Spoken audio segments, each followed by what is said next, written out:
sweet guitars and some badass basses. You're the guitar expert, and that's the sound engineer. And they even have a recording studio.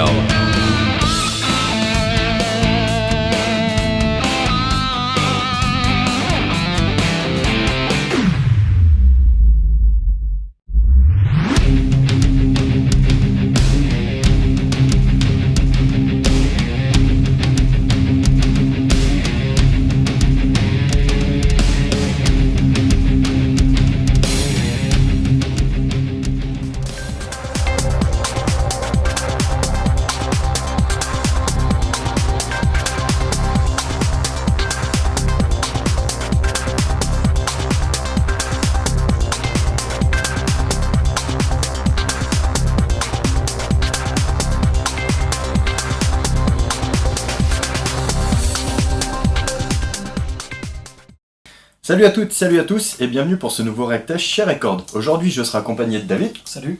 Donc David qui joue dans Slave Machine. D'accord, groupe de Trash industriel d'Île-de-France. D'accord, bah ça promet du gros son. Donc David va nous faire sonner la petite Randall Satan All Gloon signature. On a vu les grattes, on passe à l'ampli. Donc sur quel matériel t'as joué pour cette J'ai joué sur 2 guitares. Ouais. La première, c'est la guitare principale que j'utilise pour le groupe. C'est une Jackson modifiée par Well Custom. Ok. Avec un EMG 85 en bridge. Ok. C'est une guitare baryton. D'accord, lourd. Très grave. Ouais. Voilà. Ok. Et la seconde, c'est une guitare de backup que j'ai pour la scène normalement. C'est un Epiphone Les Paul baryton avec un SH6 distorsion en bridge. Le microneck, je m'en fous. D'accord, ok. C'est du baryton aussi, donc c'est extrêmement grave, toujours le même accordage, mais ça envoie de lourd. Oui, une dynamique différente. Ok, ça roule.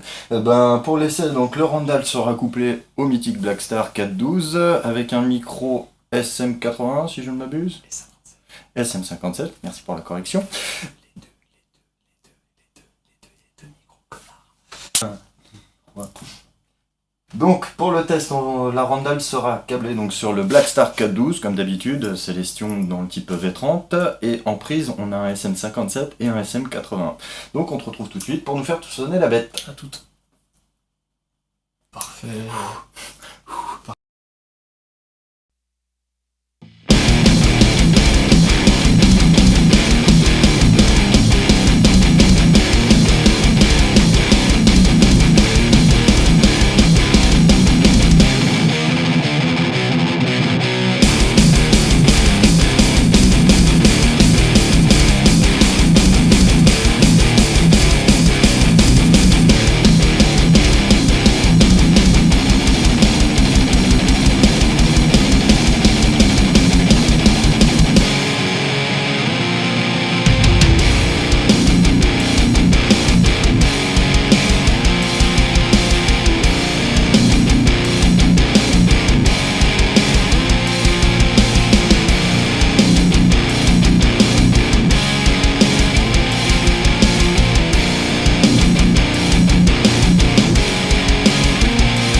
Merci David. De rien.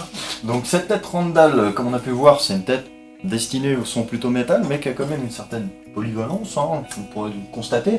On va retrouver donc une tête tout lampe avec un préampli du 12AX7, par contre chose rigolote en puissance 2 KT88, 2 EL34, sacré mélange. On a une tête qui est basée sur 2 canaux, avec dans tous les cas le petit boost, ici présent. Au niveau de saturation, ce qui est rigolo, c'est qu'on va retrouver un gain, mais 2 réglages en plus qui vont peaufiner le gain. Ça, David nous donnera son ressenti dessus. On a 2 entrées, une pour guitare passive, une pour guitare active donc. Et des réglages assez usuels, l'EQ, un réglage de profondeur, de la présence du master.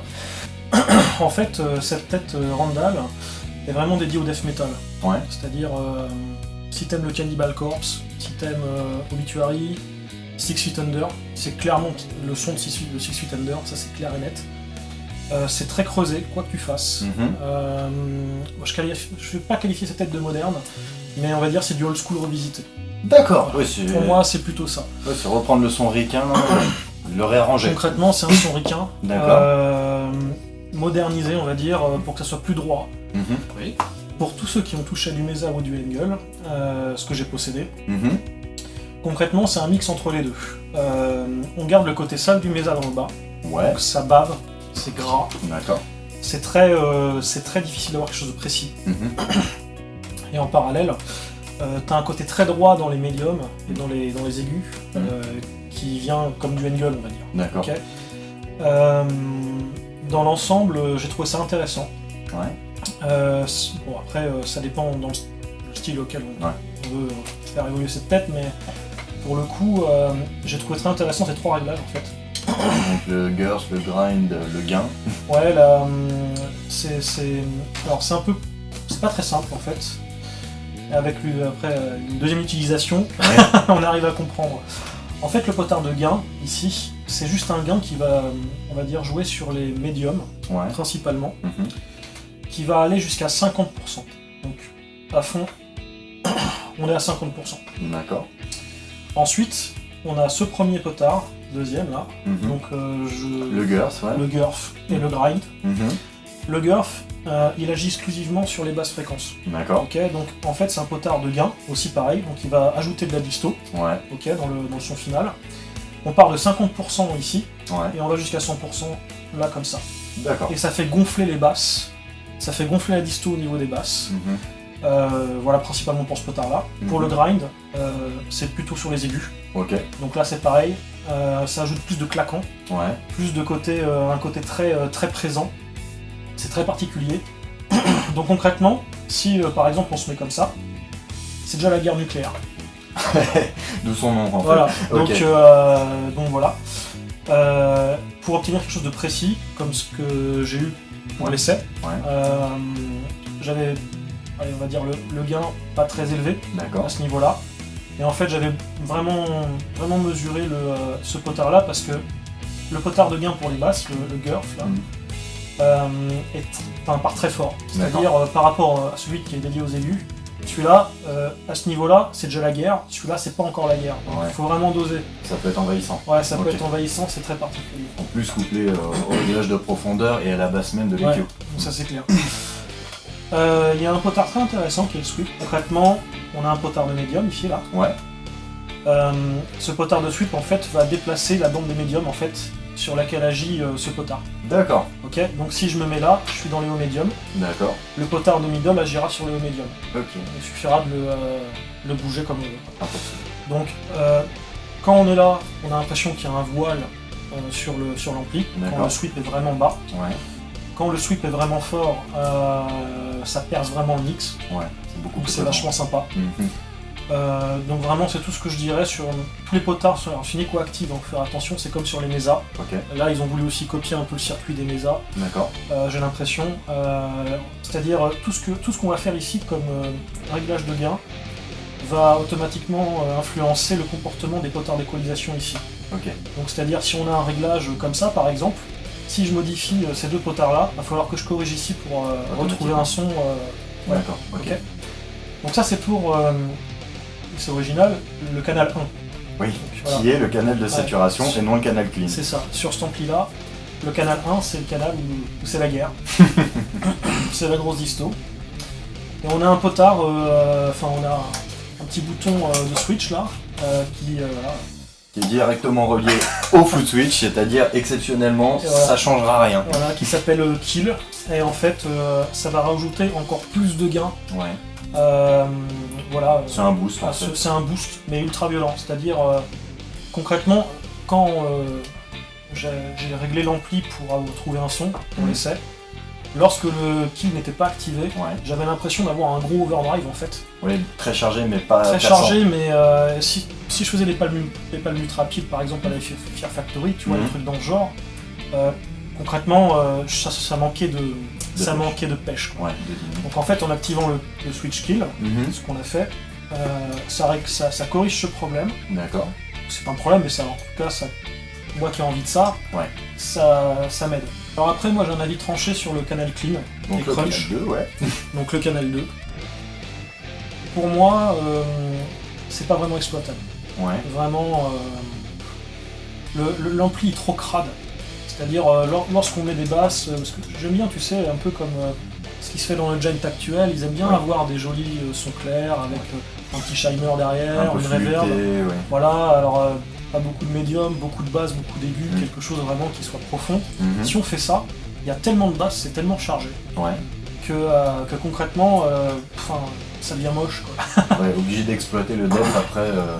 On joue la corde la plus grave, ça veut dire que ça crunch un peu, que ça sature. Il y a un truc qui est pas net. Et surtout que t'étais en baryton. J'étais en baryton, mais après cette tête-là, comme elle reproduit le son aussi de Six Feet Under, faut savoir que c'est un groupe qui est accordé quand même très grave.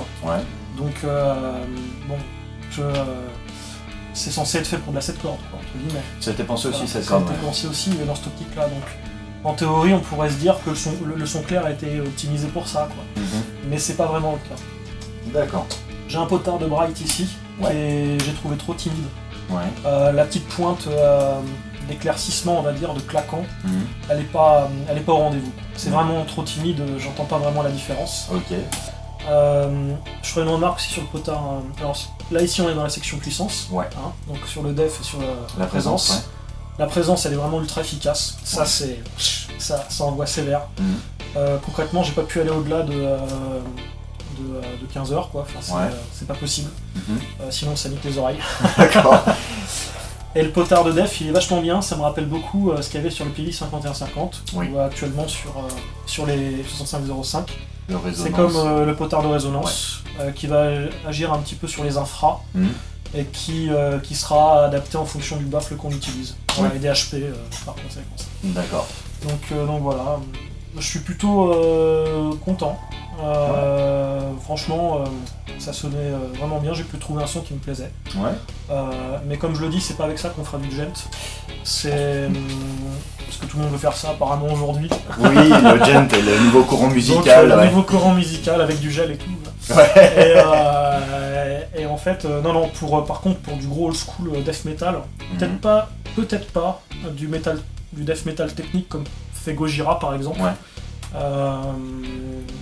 Voilà, mais en tout cas, je pense que ça peut satisfaire bon nombre de musiciens avides de sensations fortes. Bah, merci pour tes impressions. Concrètement, Slave Machine, ça dit quoi en ce moment ? Alors Slave Machine, on va sortir un album en septembre de cette année. C'est un album qu'on prépare depuis très longtemps, sachant que le dernier date de 2013. D'accord. Donc il y a eu pas mal d'évolutions, de travail. On a aussi un nouveau chanteur. D'accord. Donc voilà, ça relance encore plus la chose. Voilà. Donc concrètement, on a un album de 10-11 titres, c'est pas encore décidé. La prod se fera vers mai-juin. Pour la sortie de septembre. On est en recherche de date aussi. Donc on est très demandeur à ce niveau-là. On pourra se permettre de faire ça entre septembre et décembre. D'accord. S'il y a des programmateurs intéressés, on est complètement dispo. Programmateurs ou même des groupes qui ont des dates à partager à la rigueur. Même ça, le partage de dates aussi on le fait. On peut aussi organiser des scènes en coréal, c'est pas un problème. Donc voilà. Il y a un groupe que je suis en train de monter, pareil, l'album sortira dans la même période, qui s'appelle Explicit Human Porn. Donc là c'est différent, c'est une chanteuse, c'est c'est du gros trash indus, on va dire, à la Lindemann. Ah. Donc ça sera un peu complètement barré, on va dire. Ah, parfait. L'opposé de tout ce que j'ai fait jusqu'à maintenant. Ok. Donc très assumé, on va dire. Ouais. Où là, effectivement, je passerai plutôt sur des accordages beaucoup plus graves que ce que j'ai actuellement. Ok. On va essayer d'explorer un peu des nouvelles sonorités, tout ça. Donc voilà dans l'ensemble. D'accord, parfait. Bon, en tout cas, merci de ta présence et merci de ton test au final. Merci de votre accueil. Merci de nous avoir donné quand même un point de vue objectif. Parce que le but, c'est pas forcément de vous dire cette tête est géniale, faut vraiment être sûr. N'hésitez pas à venir l'essayer le temps qu'elle est encore là, évidemment. Écoute, on espère te retrouver pour une autre vidéo à l'occasion. Ouais, pas de problème. Avec grand plaisir. Hein, et puis on se retrouve bientôt pour un prochain test et on vous dit à bientôt.